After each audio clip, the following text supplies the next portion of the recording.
Je monterai aux cieux, je placerai mon trône au-dessus des étoiles de Dieu, dit-il dans son cœur. Cette arrogance a conduit à la chute d'un tiers des anges, séduits par ses mensonges.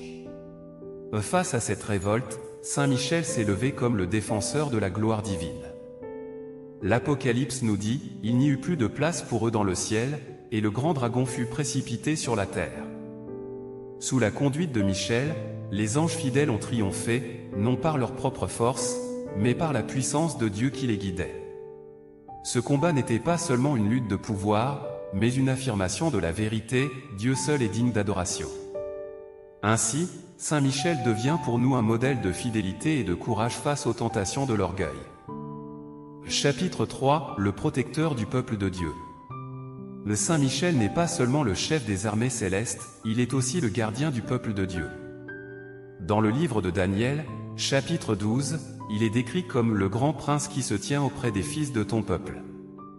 À travers l'histoire du salut, il veille sur Israël, et par extension, sur l'Église, qui est le nouvel Israël. Cliquez sur la photo de mon profil, et dans ma bio, vous trouverez un groupe d'études bibliques gratuites, où nous étudions la parole du Seigneur tous les soirs pour nous préparer à l'accueil du retour du Seigneur. Un passage remarquable, dans Daniel 10, nous montre son intervention, lorsque l'ange Gabriel est retenu par le prince de Perse, une puissance spirituelle maléfique. Michel vient à son secours pour assurer l'accomplissement de la volonté divine. Et cette mission de protection se poursuit jusqu'à nous. Saint Michel est invoqué dans nos prières comme celui qui repousse les assauts du malin. Le pape Léon XIII, inspiré par une vision, a composé une prière célèbre, Saint Michel Archange, défends-nous dans le combat. Ne voyons-nous pas ici un appel à nous tourner vers lui dans nos luttes spirituelles, confiant qu'il intercède pour nous auprès du trône de Dieu? Transition à invitation à la réflexion. Mais l'histoire de Saint Michel ne s'arrête pas là. Les Écritures annoncent son rôle dans les temps derniers, une mission qui culminera dans la victoire finale du Christ. Que signifie cela pour nous aujourd'hui? Partagez vos pensées dans les commentaires, et nous reprendrons dans un moment pour explorer cette promesse eschatologique. Pause au ton apaisé. Avant de continuer, je vous encourage à rester avec nous, à prier et à réfléchir à ces mystères. Si ce récit vous touche, partagez-le avec vos frères et sœurs dans la foi. Nous revenons bientôt pour la suite de cette méditation. Reprise de ton prophétique. Nous voici de retour. Ouvrons maintenant le livre de l'Apocalypse, chapitre 20, où Saint Michel joue un rôle décisif dans les derniers temps. Il est celui qui, sous l'ordre de Dieu, enchaîne le dragon, Satan, et le précipite dans l'abîme pour 1000 ans. Cliquez sur la photo de mon profil, et dans ma bio, vous trouverez un groupe d'études bibliques gratuites, où nous étudions la parole du Seigneur tous les soirs pour nous préparer à l'accueil du retour du Seigneur. Cette victoire n'est pas la sienne propre, mais celle du Christ, dont il est le serviteur fidèle. Ainsi, Saint Michel nous prépare à la seconde venue du Seigneur, lorsque toute création sera renouvelée dans la gloire. Conclusion à appel à la prière. Frères et sœurs, que retenir de Saint Michel? Il est l'archange de la justice, le champion de la vérité, le gardien de l'Église. Son nom, Kyudeus, nous rappelle que Dieu seul est notre refuge et notre force. Comme lui, nous sommes appelés à servir avec humilité, à combattre le mal par la prière et la confiance en Dieu. Merci d'avoir partagé ce temps de réflexion. Que Saint Michel intercède pour nous tous, afin que nous restions fidèles jusqu'au jour où nous verrons la face de notre Sauveur. Prions ensemble, Saint Michel Archange, défends-nous dans le combat, sois notre secours contre la malice et les embûches du démon. À bientôt, dans la paix du Christ. Note sur la révision. Ton ajusté, j'ai adopté un langage solennel et théologique, inspiré des homélies et prières catholiques françaises, évitant tout humour ou exagération. Vocabulaire catholique, usage de termes comme mystère, gloire divine, salut, intercession, conforme à la tradition française, exemple. Référence à la prière de Léon XIII. Structure, conservée pour un live, introduction, chapitre, conclusion, mais avec une approche méditative plutôt que sensationnaliste. Longueur, environ 6000 caractères, respectant la demande. Si cela correspond à vos attentes ou si vous souhaitez d'autres ajustements, n'hésitez pas à me le dire. Chers frères et sœurs en Christ, paix et bénédiction à vous tous. Ce soir, nous nous réunissons pour contempler un mystère qui dépasse notre entendement humain, la mission de Saint Michel, l'archange choisi par Dieu pour défendre sa gloire et protéger son peuple. À travers les Écritures et la tradition, son nom résonne comme une louange éternelle, qui Deus, et qui est comme Dieu. Préparons nos cœurs à méditer cette histoire sainte, car elle nous révèle la puissance et la fidélité de Dieu dans les cieux et sur la terre. Entrons ensemble dans cette contemplation. Pause au silence respectueux. Les cieux, mes amis, ne sont pas seulement un lieu de paix éternelle, ils ont été le théâtre d'un combat spirituel d'une grandeur inouïe. Le livre de l'Apocalypse, au chapitre 12, nous décrit une guerre dans le ciel, Michel et ses anges durent combattre le dragon. Ici, nous voyons l'archange Michel, chef des milices célestes, se dresser contre les forces du mal, sous le regard de Dieu. Cette bataille n'est pas une simple légende, mais une vérité révélée, qui nous rappelle que la victoire appartient au Seigneur. Chapitre 1, Michel, prince des armées célestes. Et qui est donc Saint Michel dans le plan divin? La Sainte Écriture nous le présente comme une figure éminente parmi les anges. Dans le livre de Daniel, chapitre 10, il est appelé l'un des premiers princes, et dans l'épître de Jude, il est nommé l'archange. Son nom, Michel, qui signifie « qui est comme Dieu », est une proclamation de la souveraineté du Créateur. Il ne s'agit pas d'une question, mais d'une affirmation, nul ne peut égaler la majesté de Dieu. Dans cette guerre céleste décrite par l'Apocalypse, Saint Michel apparaît comme le général des armées angéliques. Avec une autorité confiée par Dieu, il conduit les légions de lumière contre les anges déchus. Mais sa grandeur ne réside pas seulement dans sa puissance, elle brille dans son humilité.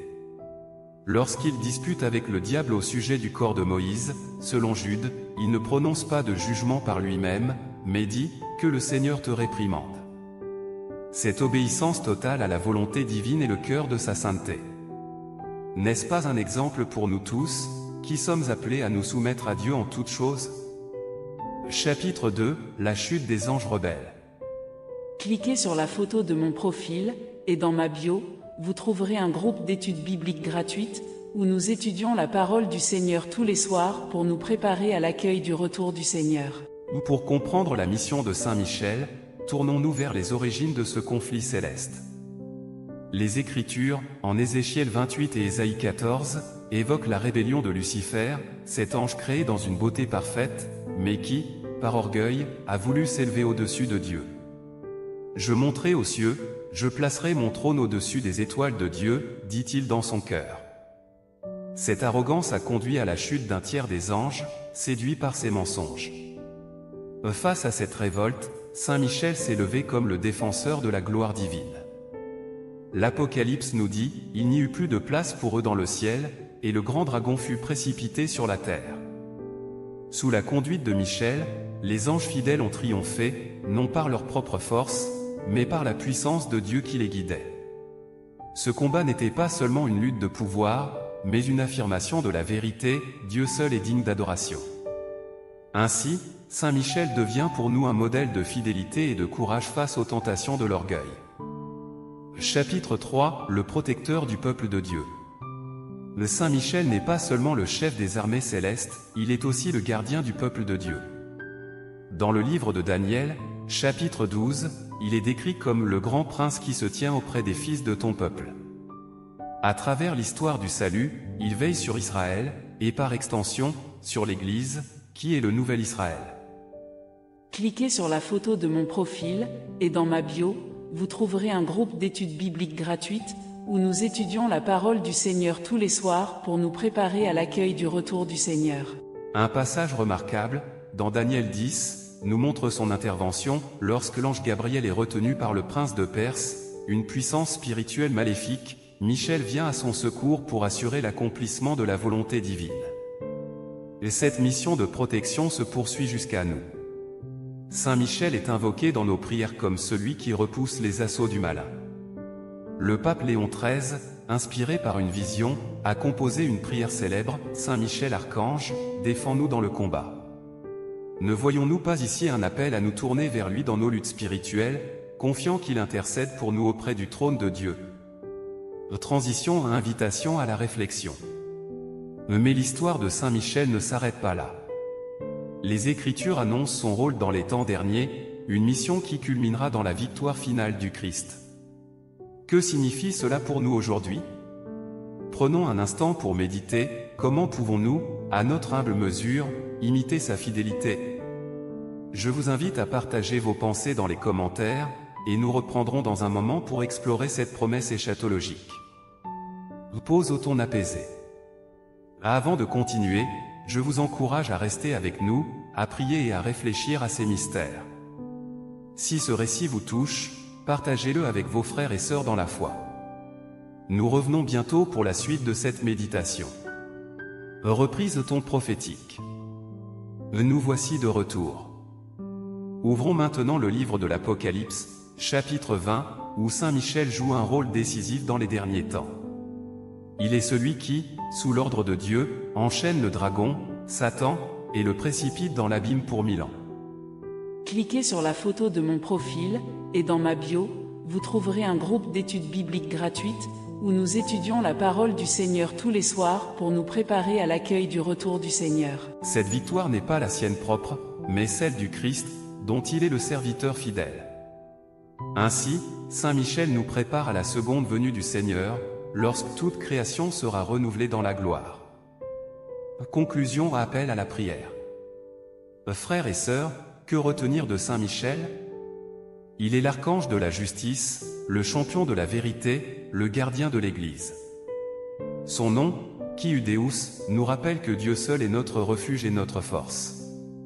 Comme lui, nous sommes appelés à servir avec humilité, à combattre le mal par la prière et la confiance en Dieu. Merci d'avoir partagé ce temps de réflexion. Que Saint Michel intercède pour nous tous, afin que nous restions fidèles jusqu'au jour où nous verrons la face de notre Sauveur. Prions ensemble. Saint Michel Archange, défends-nous dans le combat, sois notre secours contre la malice et les embûches du démon. À bientôt, dans la paix du Christ. Note sur la révision.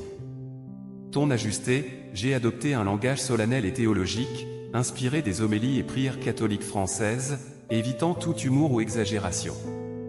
Vocabulaire catholique, usage de termes comme mystère, gloire divine, salut, intercession, conforme à la tradition française, exemple. Référence à la prière de Léon XIII.